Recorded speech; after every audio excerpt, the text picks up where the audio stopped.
Okay, so social media. What I'm going to try and do here is just give a bit of an overview of what we think are the most important social media channels for electrical and security and fire companies during this year. What ones you should be using. This is not do this, don't do anything else. This is what we sort of think is most effective, but you may find other things too. Currently, we think Facebook is really aimed at domestic customers. It's great from the point of view that a huge number of people use it, and B, you can easily post photos, examples of work you've done. But if you're trying to generate new inquiries from Facebook, really be thinking about domestic for that. Yes, if you're in the commercial arena, post examples of work you've done on there because so many people do use Facebook. But in terms of actually generating inquiries, think domestic for that side of things. LinkedIn, on the other hand, is much more effective at getting commercial inquiries. So if you are a business that does domestic and commercial, personally, I would have both Facebook and LinkedIn, and I'd be posting on there maybe once a month, just a quick update on what you're up to. So maybe a photo of a job you've just finished, maybe a team photo, a photo of a van, those kinds of things, just a brief update. And I'd put it, if you're doing commercial and domestic, I'd be putting it on both of those because they are both big and both very, very visible. Instagram, easy to use. And if you're doing Instagram, just photos of past work. I wouldn't be looking at Instagram to generate inquiries. I certainly wouldn't be advertising on it, but you can showcase what you've done very easily there.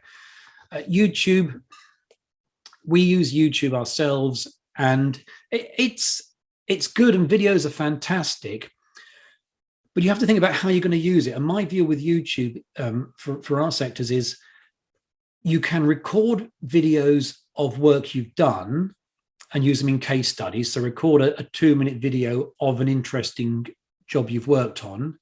And then you've got a case study page on the website, and on there can be the YouTube video so someone can actually watch it. There's a lot of people doing the kind of how-to videos, and yes, they are good, but you have to sort of think how you're going to use it. If it's just on YouTube, it's probably not going to be found. There's so much on YouTube already. They always say it's the second biggest search engine after Google.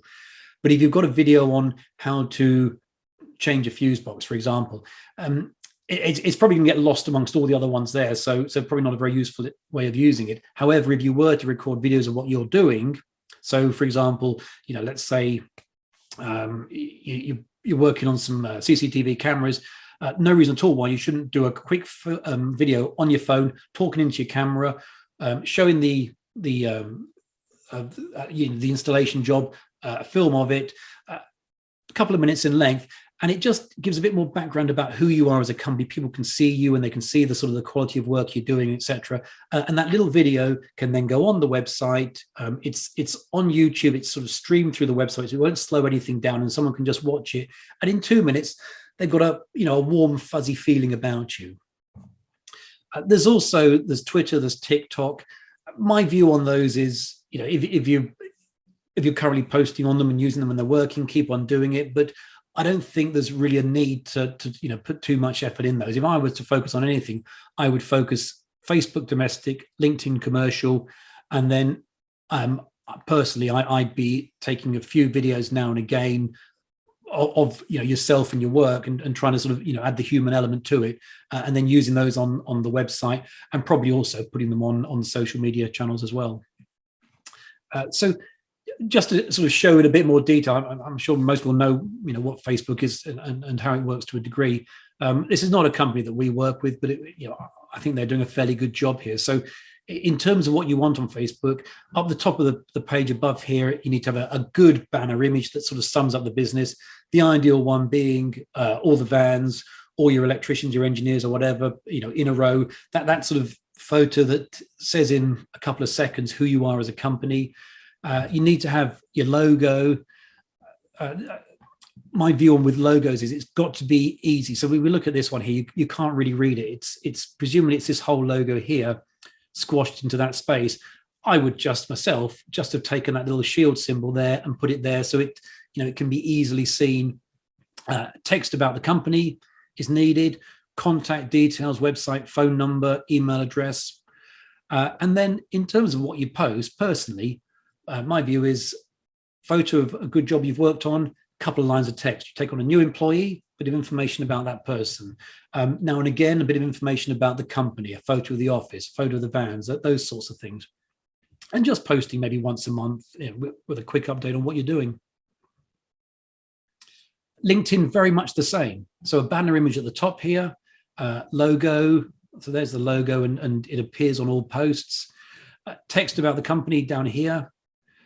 And with text about the company, my view always is get the most important stuff in first, because there are 3 lines that show, and then if someone clicks on see more, it shows a lot more. But try and in those 3 lines, sum up your business, and then lower down you can have more detail, maybe a list of the services or whatever.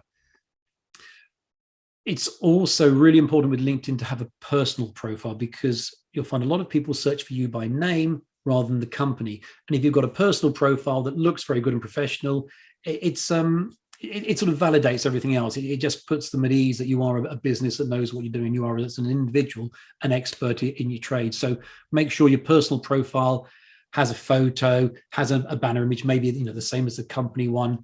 You don't need to post on it regularly, but make sure that the words about you look good, because it is too easy these days to type in to Google or wherever a person's name and their company, and then read about them. And LinkedIn will always come up very high up in the search results, so you can get a feel for who somebody is. So be sure that the words are what you want them to be.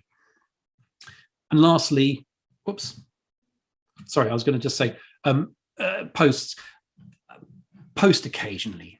And by occasionally, I mean once a month, once every couple of months. You don't have to be doing these all the time. Same with Facebook. Now and again, need to try and avoid doing nothing for a year, because it always looks a bit bad if the last post was 50 weeks ago. You sort of think, well, what's his company up to? But if it was 4 or 5 weeks ago, then that's fine. So just post occasionally, about once a month. If you're going to use YouTube, obviously set up an account. You can put a banner image and a logo on YouTube as well, and then record the videos to use on the website. And as I mentioned before, I'd be thinking things like a team video, a quick, here's the team. Yeah, okay, it's a bit embarrassing and cringy. However, if someone has been recommended to your company, is looking at you on the website and watches a 1-minute video of your team, and there's 3 or 4 people there, and they're all quite pleasant and everything else, well, that's it. That's the warm fuzzy feeling that will persuade them to then contact you. A quick video of the office, maybe from the outside, maybe a quick one through the front door, that if you've got sort of a reasonable sized premises inside. Work you've done is the obvious and easy one to do, and if you can, try and show yourself working as well as the actual job, because it's always nice to see an actual person in there. Interesting projects, and if you want to do how-to videos, yes, do them, but there is massive competition already out there for them.